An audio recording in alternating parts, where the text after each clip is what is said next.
La última vez que vi a mi hermano Ernesto fue en el estacionamiento de un Yop en Chula Vista. Él tenía 74 años. Yo tenía 71. Pedimos el desayuno. Comimos en silencio. Él pagó la cuenta, primera vez en 40 años que pagaba algo. Y cuando salimos al sol, me extendió la mano para despedirse. La mano. 47 años de familia y me extendió la mano como si fuera el plomero que acababa de arreglarle el lavabo. Le di la mano. Me subí a mi carro. Y no lo volví a llamar. Eso fue hace 7 años. Y no tengo nada que lamentar. Tengo cosas que explicar. Eso es diferente. Crecí en Tijuana, la menor de 4 hijos. Mi mamá cosía ropa para afuera, mi papá trabajaba en una maquiladora que cerró cuando yo tenía 12 años y nunca volvió a abrir. Éramos los que no sobran y no alcanzan. Ernesto era el mayor. 3 años más grande que yo, que en una familia así equivale a una distancia de una generación entera. Él era el que sabía, el que decidía, el que tenía razón. Cuando me vine a San Diego a los 22, fue Ernesto quien me consiguió el primer cuarto. Me cobraba renta. En ese entonces lo entendí como ayuda. Tardé décadas en entender que era otra cosa. Puse mi taller de costura en el garaje de mi casa en San Isidro en 1987. Alteraciones, arreglos, vestidos de quinceañera, uniformes escolares. 31 años en ese garaje con mis dedos, mis tijeras y una máquina Bernina que todavía funciona mejor que yo. Las mañanas en que los nudillos de la mano derecha no querían cooperar, que eran muchas, abría y cerraba el puño despacio hasta que los huesos aceptaban trabajar. Eso es lo que hay. El cuerpo avisa cuando ya cargó suficiente. Durante esos 31 años, Ernesto me pedía favores. Le arreglé los trajes para su boda. Los 3 trajes porque hubo 3 bodas. Le cosí los vestidos de las niñas para la primera comunión, 2 veces, porque tuvo hijos con 2 mujeres distintas y ninguna quiso coserlos ella misma. Le presté $4,200 en 1998 cuando su negocio de carros usados quebró. Me los iba a pagar en 6 meses. Los nudillos me siguen recordando esos $4,200 cada mañana. Algunos de ustedes ya conocen a este hermano, o a esta hermana, o a este primo. La persona que siempre necesita, siempre tiene una razón válida, siempre te hace sentir que si no ayudas eres tú el problema. Yo tenía un plan. El plan era aguantar. No porque fuera tonta, hay que dejar eso claro desde ahora. El plan era aguantar porque creía que eso era lo que hacía la gente decente. Porque mi mamá había aguantado toda su vida y yo la vi hacerlo y lo tomé como instrucción. Porque en mi familia el que corta el contacto es el malo. Siempre. Sin importar por qué lo cortó. La familia es la familia y punto. Ese plan funcionó durante 47 años. Luego dejó de funcionar. No por una cosa grande. No hubo un momento dramático con gritos y platos rotos.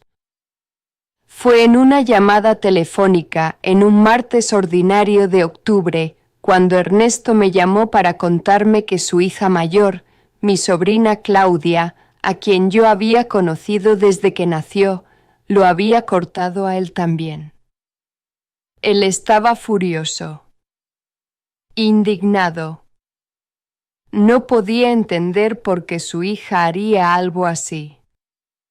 Me quedé callada escuchándolo durante 11 minutos. Y en esos 11 minutos, por primera vez en 47 años, lo escuché como si fuera un extraño. Sin el filtro de sangre. Sin el filtro de familia. Solo escuché lo que decía. Decía que Claudia era una ingrata, que él había dado todo por sus hijos, que nadie valoraba el sacrificio, que la gente joven de hoy no entiende el respeto. Y mientras lo escuchaba, los nudillos de mi mano derecha crujieron solos, sin que yo los hubiera movido. Así fue como supe que había llegado la hora. A los 30 yo era la hermana menor que quería demostrar que podía arreglársela sola.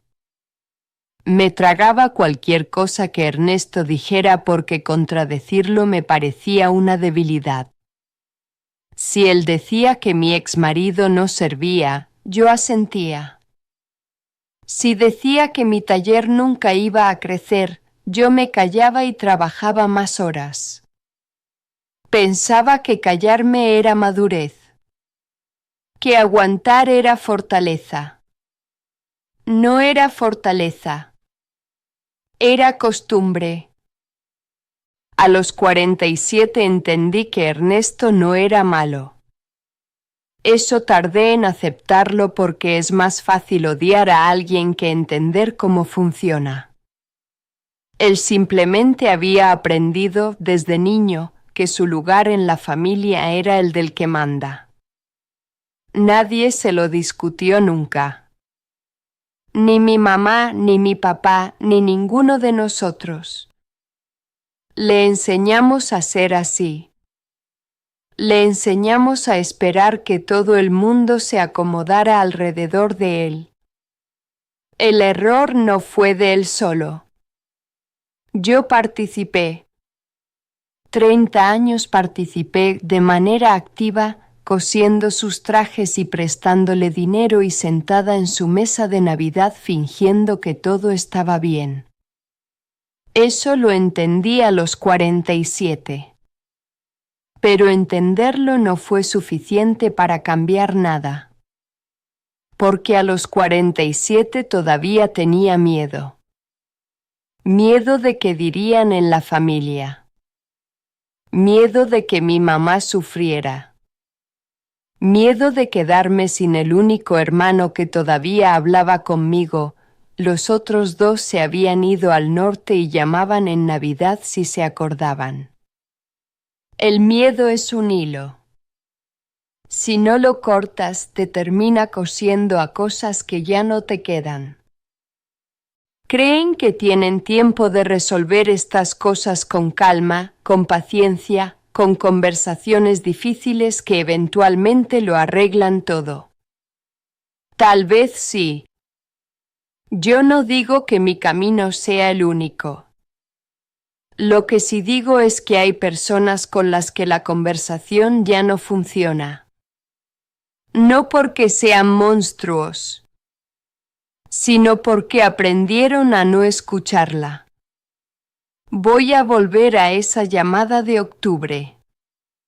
Pero primero necesito decirles qué pasó los meses antes de esa llamada, porque sin eso no se entiende nada. Mi mamá murió en enero de ese año. 83 años en su cama con todos nosotros presentes. La muerte más ordenada que he visto. Y cuando terminó el entierro, cuando ya no quedaba razón para que la familia se juntara si no era por voluntad propia, algo cambió en mí que yo no supe nombrar en ese momento. Tardé meses en entenderlo.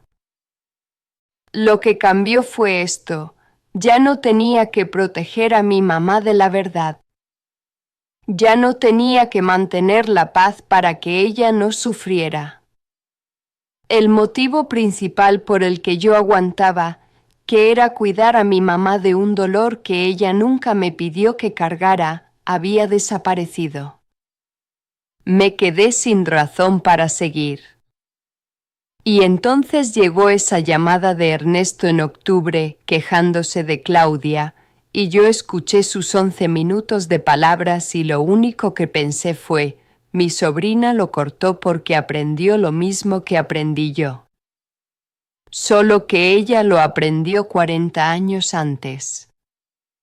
Buenos para ella. Salí a comer con él un mes después porque quería estar segura.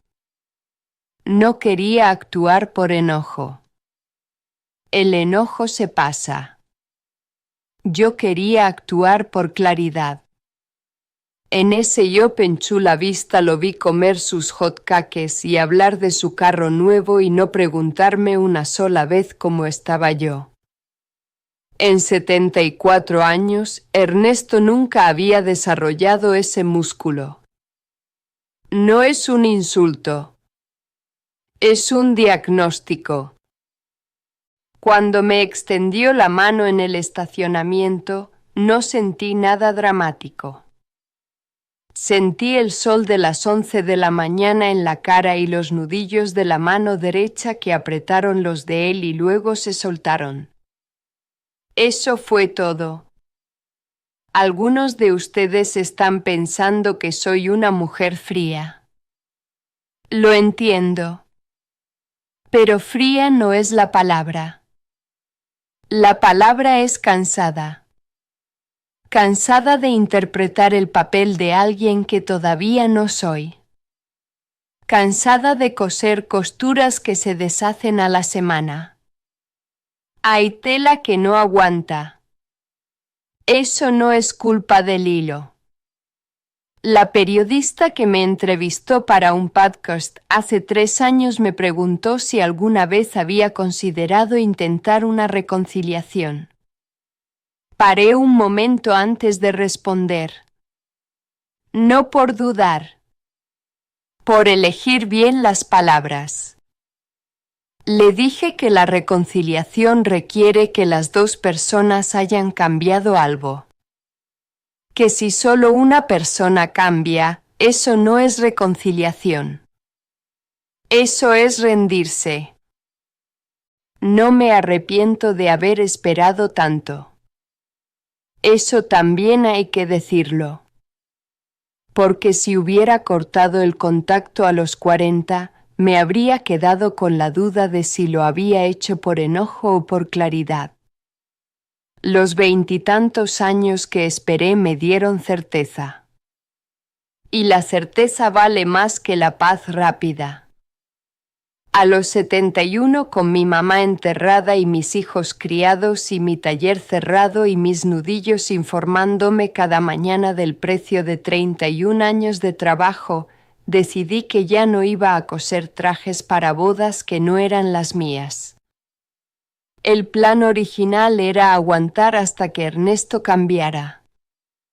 Ese plan fracasó porque Ernesto no iba a cambiar. Eso no es un juicio.